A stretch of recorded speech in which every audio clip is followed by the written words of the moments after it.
Jed, ano ba ang indikasyon ng paghina ng piso kontra dolyar sa ating bansa? Ela, sa pagbagsak nga sa pinakamababang halaga sa loob ng 2 taon ng piso kontra dolyar ay mayroon nga makikinabang dito at syempre mahihirapan din dahil nga sa ganitong palitan ng piso at dolyar.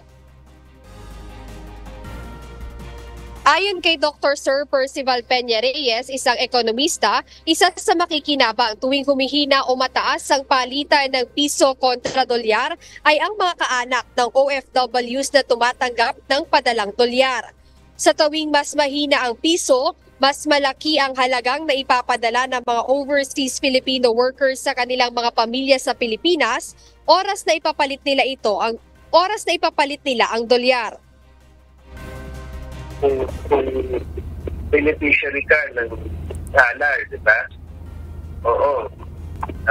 Meron kang pamilya, no? Na ipapadala sa iyo ng dolyar, no?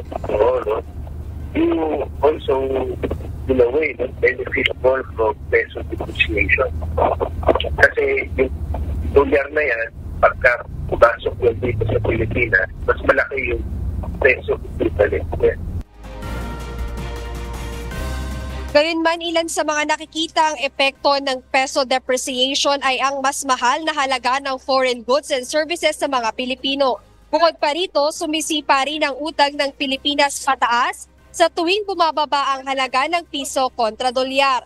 Ngunit sa kabila ng paghina ng piso kontra dolyar, inaasahan na sa papalapit na holiday season ay lalakas ito dahil sa pagtaas ng inflow o pumapasok na dolyar sa bansa mula sa mga nagpapadala na kababayan natin abroad.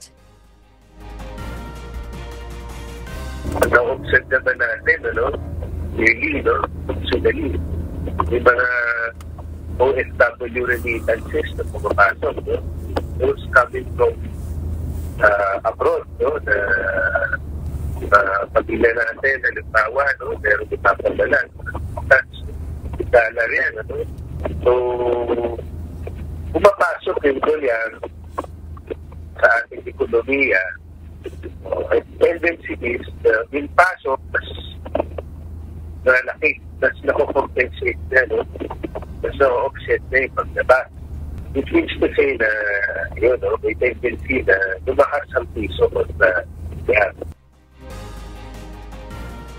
Huling naitala ang 59 pesos kada isang dolyar na palitan sa bansa o ganitong kababa ng piso noong October 17, 2022.